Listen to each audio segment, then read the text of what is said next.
भक्त हो. 154 वचनं आधी आपली झालेली आहेत. पुढील वचनामध्ये स्वामी सांगतात की जर का अशा दोषरूप ठिकाणी किंवा दोषयुक्त लोकांच्या ठिकाणी आपण जर का शास्त्रोक्त केलं, शास्त्र उक्त केलं जर का आपण त्यांच्याकडे, किंवा त्यांना जे ऐकायचं नाहीये ते सुद्धा त्यांना आपण ऐकवलं.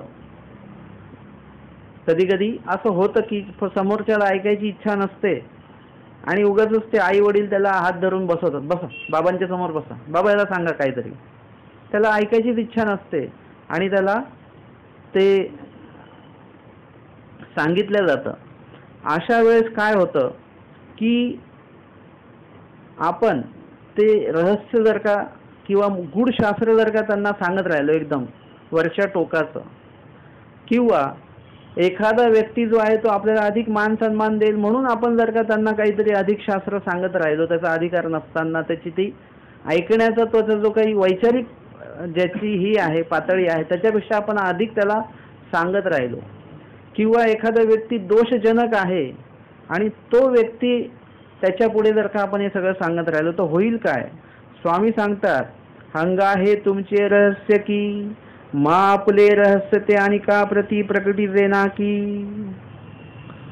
हे जे काही शास्त्रामध्ये तुम्ही अध्ययन करता याच्यातला प्रत्येक शब्द जो आहे, प्रत्येक तत्व जे आहे ते तुमच्यासाठी रहस्यच आहे.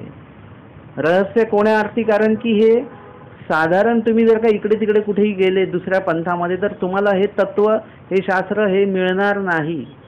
स्वामी सांगतात हे कवणाही न मिळे, हे कुठेच मिळत नाही. आणि जे कुठेच नाही मिळत ते जर का तुम्हाला भेटलेलं आहे आणि ते जर का तुम्ही सगळीकडे उक्त करत फिरले तर काय होईल, त्याचं महत्त्व आपोआपच कमी व्हायला लागेल. आणि म्हणून तसं होता कामा नये, तसं तुम्ही तुमच्याकडनं होऊ देता कामा नये. तुम्हाला ईश्वराच्या अनेक प्रतीती येतात. जसं आहे की एखादं सूचित असतं किंवा एखादा दृष्टांत तुम्हाला होतो किंवा एखादं साह्य तुम्हाला होतं. कधी कधी अशा काही गोष्टी असतात की ते तुमच्या पुरत्या मर्यादित असतात. ते जर का तुम्ही दुसऱ्याला सांगितल्या तर ते दुसऱ्याला पटणार नाही, असं पण आहे. आणि म्हणून स्वामीजी सांगतात की हे तुमचे रहस्य की, जे तुम्हाला जो काही अनुभव येतो हे तुमचं रहस्य आहे. आणि ते जे रहस्य आहे त्या रहस्यातनं तुम्हाला एक प्रकारचा आनंद आपोआप प्राप्त होत असतो. आमचे आचार्य प्रातःकाळी स्वामींचे श्रीचरण जे आहे ते काय करायचे, 6 विधी ते करायचे. काय करायचे ते, श्रीचरण आळंगती, लल्लाटावर ठेविती, नमस्करिती, मोमे देती, नेत्री लाविती, हे जे काही ते करायचे त्याच्यामुळे त्यांना एक प्रकारचा आनंद प्राप्त व्हायचा. तो आनंद ते उक्त करू शकत होते का, सांगू शकत होते का, नाही. तो उक्तही सांगू शकत नव्हते. ते त्याच्यामध्ये ते सांगितलेलं आहे की त्या आनंदाचं जे परिमाण आहे, माप आहे, ते कोणीच जाणू शकत नाही आणि आचार्य कोणाला सांगू शकत नाही आणि त्यांनी कोणाला सांगितलंही नाहीच. ते रहस्य त्यांनी ते ठेवलेलं आहे.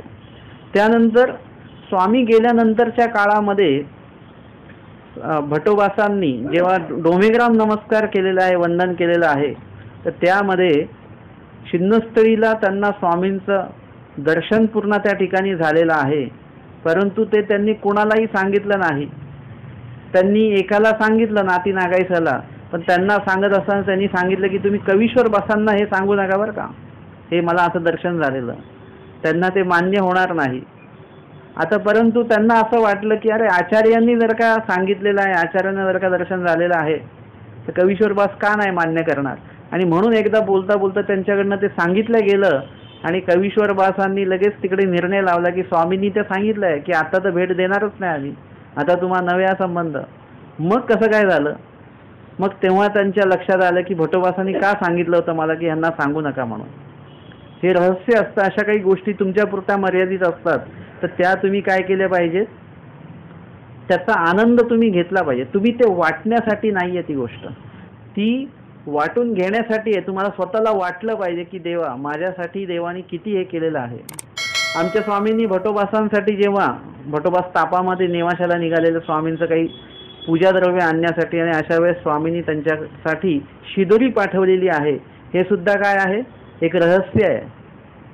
तुम्हाला आम्हाला फक्त ते व्यवहार दिसतोय की ते तापात चाललेत म्हणून स्वामी त्यांना शिदोरी पाठवत आहे, परंतु स्वामी आणि भटोबासांसाठी ते एक रहस्य आहे की कसं स्वामी माझा तापामध्ये पाठवतात काय, तापामध्ये माझा चालत असताना माझा ताप घालवतात काय, किंवा बरोबर भूक लागल्यानंतर माझ्याशी शिदोरी पाठवतात काय, हे सगळं जे काय आहे एक प्रकारचं रहस्य आहे. भटोबासांनी कुठल्या शब्दांमध्ये ते आपल्याला सांगायचं, त्यांनी फक्त एकच वाक्य उच्चारलं की गोसाव्यांशी माझी चिंता, बस. बाकी जे मूळ रहस्य आहे ते त्यांनाच माहिती आहे काय नाहीये ते. तर एकंदरीत असे जे काही रहस्य आहेत ते आपल्याला उक्त करता येत नाहीत, किंवा उक्त जरी केले तरी ते अशा व्यक्तीसमोर उक्त करावेत की खरोखर त्या व्यक्तीला त्याची कदर असणं गरजेचं आहे. तुम्ही ते तत्व त्या पटवून सांगतायत किंवा जीवाच्या आकांताने तुम्ही ते सांगता आहात, परंतु समोरचा व्यक्ती जो ते मान्य करायला तयार नाही, त्याला ऐकून घ्यायला तयार नाही, वचनाचं प्रमाण सुद्धा तो मानायला तयार नाहीये, वचन सुद्धा खोटे आहेत असं म्हणणारा तो व्यक्ती आहे, वचनांमध्ये सुद्धा बदल केला असं म्हणणारा तो व्यक्ती आहे. अशा व्यक्तीसमोर तुम्ही कुठले वचन ठेवणार? प्रत्येक वचनाला तो जर का काढ देत असेल तर हे जे काही रहस्य आहेत, प्रत्येक वचन आमच्यासाठी रहस्य आहे. प्रत्येक वचनांमध्ये ते जे तत्व सांगितलं ते एक रहस्य आहे. त्या प्रत्येक वचनाचं आचरण करत असताना जे काही अनुभव तुम्हाला येणार ते एक रहस्य आहे. हे जे काय सगळं काय तुम्हाला अनुभव त्याच्यातनं मिळतो हा सगळा रहस्य आहे. तर हे रहस्य आपण पदोपदी उगाचच कोणाला सांगत बसायचे नाहीयेत. ते तुमच्यापर्यंत तुम्ही मर्यादित ठेवून त्याचा आनंद तुम्हाला जास्तीत जास्त तुम्हाला घ्यायचा आहे. तुम्हाला लक्षात आलं पाहिजे की देवाने कुठे कुठे मला सहाय्य केलेलं आहे, कुठे कुठे देवाने मला सूचित केलेलं आहे, कुठे कुठे बरोबर मला त्या ठिकाणी सांगितलेलं आहे. तर एकंदरीत आता तत्वामध्ये सुद्धा कधी कधी काय होतं की एखाद्या वचनातनं आपल्याला तो एक अर्थ उमट होतो, विजरूप होतो, आणि अशा वेळेस तो तुमच्यापर्यंत तो मर्यादित असतो. आता तो विना अभ्यास करणारा एखादा व्यक्ती असेल, ज्याला अभ्यासाची आवडच नाहीये, त्या व्यक्तीला तुम्ही तो अर्थ सांगत बसण्यात काही अर्थ नाहीये. किंवा एखाद्या लिळेचा मतीत अर्थ त्याच्यातनं ह्या लिळेतनं हे असं निघतं आहे, हे ज्याला लिळा ऐकण्याची आवडच नाही त्याला तुम्ही काय सांगत बसणार आहे. म्हणून अशा प्रती तुम्ही काय करा, रहस्य जे आहे तुमचं ते अनिकाप्रती प्रकटीजेना, की म्हणजे त्याच्या प्रती प्रकट करू नका ज्याला ऐकण्याची आवड नाहीये आणि जो दोषच व्यक्ती आहे अशा समोर ते सांगूच नका. आणि जर का ते सांगितलं तर काय होईल? स्वामी सांगतात, आई सेन म्हणजे की नायका लोकू डांकुली वाय तरी तुम्हा विधी होय. म्हणजे जर का तुम्ही ते शास्त्राचं रहस्य, जे तत्वाचं जो काही गाभा आहे, तुम्हाला जे बीजरूप झालेलं आहे, तुम्हाला जे उमटलेलं आहे, तुम्हाला जो अनुभव आलेला आहे, तुम्ही जर का तुम्ही दुसऱ्याला सांगत राहिलं ज्याला आवडच नाहीये तर काय होईल?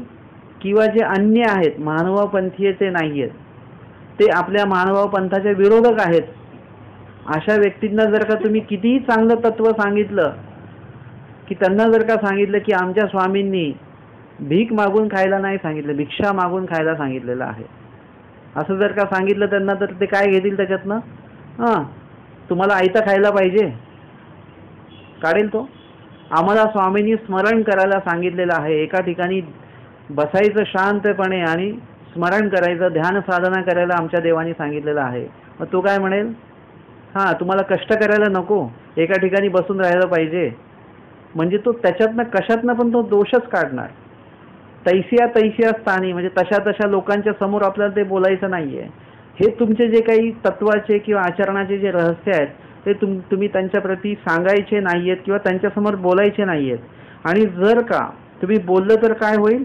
लोक डांकुली वाये, म्हणजे लोक काय करतील? तुमचा दोषच घेतील, तुमचा गुण घेणार नाहीत. विपरीत जे लोक असतात, जे प्रतिकूल लोक असतात, त्यांच्यासमोर तुम्ही काही जरी केलं तरी ते काय करणार आहेत? तुमचा दोषच काढणार आहेत. तुम्ही जर का काम करायला लागले तर ते म्हणतील, बघा हे खूपच दाखवतात आम्ही सेवादास्यवाले आहोत. तुम्ही जर का स्मरण घेतलं तर ते म्हणतील, खूप मोठे आले स्मरण करणारे. म्हणजे ते त्यांच्यासमोर तुम्ही काही करा, तुम्ही साखर जरी नेऊन ठेवली तरी ते त्याला गोड म्हणणारच नाही. अशा प्रकारचे काही लोक असतात. अशा लोकांच्या समोर आपण जर का उगाचच आपलं तत्व आणि हे सगळं दाखवत राहिलो तर काय होणार? साहजिकच ते दोष घेणार, ते दोष बोलणार आणि त्याच्यामुळे फक्त त्यांनाच दोष लागेल असं नाही आहे, तुम्हाला पण दोष लागेल. कारण की तुम्हाला सांगितलेलं आहे की अशा लोकांपुढे तुम्ही, म्हणजे ते असतं ना की बाबा ज्याला भूकच नाही आहे आणि त्याला तुम्ही जेवायला वाढताय, तसं आहे हे. आता तो जर का जेवला तर त्याची तब्येत तर खराब होणारच, पण त्याची तब्येत खराब व्हायला तुम्ही निमित्त आहे, तर तुम्हाला पण दोष आहे.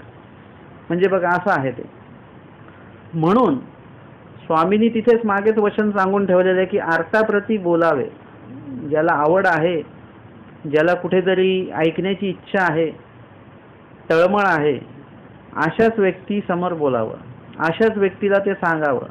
आणि कुठेतरी तो व्यक्ती ते ऐकल्यानंतर कुठेतरी आचरण करण्याची त्याची जी मानसिकता असेल, अशा व्यक्तीलाच तुम्ही ते तत्व किंवा ते रहस्य तुम्ही सांगू शकता. एरवी सांगण्यात काही अर्थ नाही आहे. स्वामी सांगतात की लोकू डांकुली वाय, तर तुम्हास याविधी होय, म्हणजे तुम्हाला दोष लागणार. त्यांचं काय होईल ते सोडून द्या. आपलं नेहमी असं असतं की मग त्यांना काय होईल, मग त्यांनी असं केलं त्यांना काय होईल, त्यांचं सोडा. आपल्याला काय होणार हे आपण आपलं बघा. जेव्हा एखादी गाडी बाजूनी जाते ना चिखलातनं आणि त्याच्यातनं चिखल उडतो, तेव्हा आपण सगळ्यात आधी कोणाचे कपडे बघतो, आपले स्वतःचे बघतो की आपल्या कपड्यांवर तर काय उडालेलं नाही ना.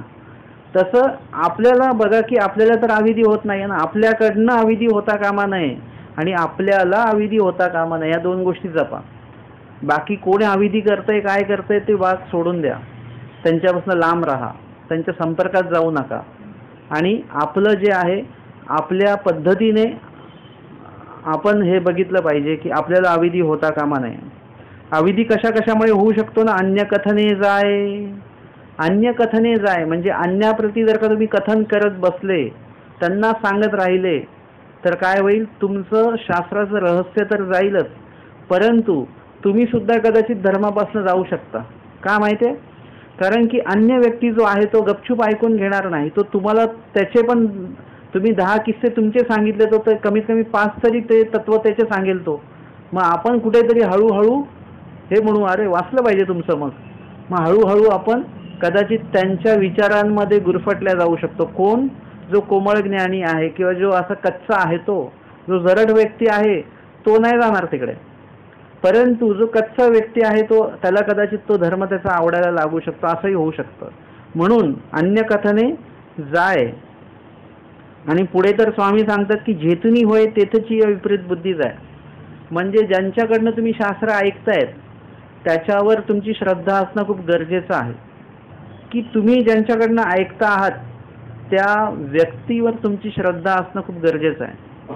त्या व्यक्तीवर तुमची श्रद्धा नसेल तर, की आम्हाला मामाजींनी सांगितलं संवत्सर वांबरीला की ज्यांचं तुम्ही शास्त्र ऐकता आहात म्हणजे त्यांच्यावर तुमची आवडी असणं गरजेचं आहे, श्रद्धा असणं गरजेचं आहे, त्यांच्या बोलण्याकडे लक्ष असणं गरजेचं आहे, ते तुम्हाला दिसले पाहिजेत हे एक महत्त्वाचं आहे. म्हणजे अशा काही गोष्टी आहेत.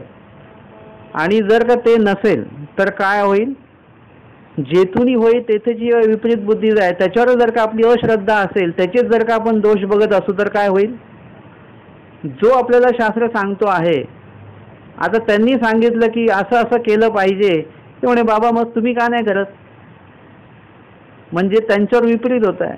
मग बाबा तुम्ही स्मरण करायला सांगतो, तुमच्या हातात तर कधी गाठी दिसत नाही, म्हणजे ते सांगणाऱ्यावरच चालू झाले. म्हणजे हे काय झालं, विपरीत बुद्धी झाली, प्रतिकूलत्व आहे हे. जेथुनी होय तेथेची विपरीत बुद्धी जाय. म्हणजे त्याच्यावर जर का तुम्ही विपरीत झालात तर तुमचं शास्त्र जे आहे ते जाऊ शकतं. कारण की तुम्ही एकावरच विपरीत होत नाही. तुम्ही एकाच साधूला किंवा एकाच आचरणवंताला किंवा एकाच वासनिकाला नाव ठेवत नाही. तुम्ही सरसकट सगळ्यांना त्याच दृष्टीने बघत असतात. म्हणून अंबरनाथ ऐकणाऱ्या जो सांगणारा व्यक्ती आहे त्यांच्यावरच जर का तुमची श्रद्धा नसेल तर काय होणार आहे की तुम्ही त्यावरून सुद्धा धर्मापासून जाणार आहे. आपला विषय चालू होता की आपण एकालाच नावं ठेवणार नाही, आपण सरसकट सगळ्यांना. विषय मी थोडा उलटा मांडलेला होता की 5 लोक आपण चांगली बघितली की 50 लोक जर का मुंबईतली चांगली बघितली म्हणजे मुंबईतली सगळीच लोक हुशार आहेत असा जो अंदाज बांधला जातो, त्यानुसार जर का 5 साधू असे आहेत तर सगळेच साधू वाईटच आहेत किंवा सगळेच साधू तसे आहेत असा एक अंदाज बांधणे. ह्यांना जर का येत नाही म्हणजे कुठल्या साधूला येत नाही, म्हणजे एकावर विपरीत बुद्धी होत नसते, विपरीत बुद्धी सगळ्यांवरच होत असते.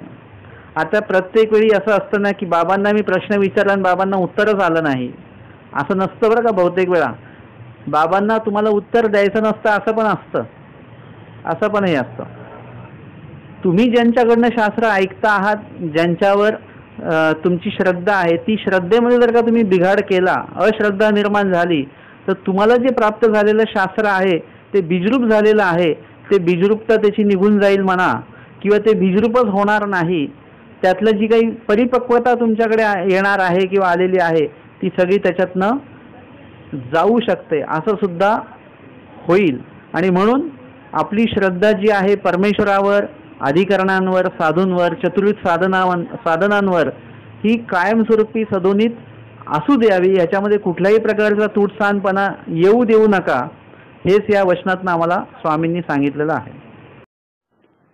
दंडवत हो.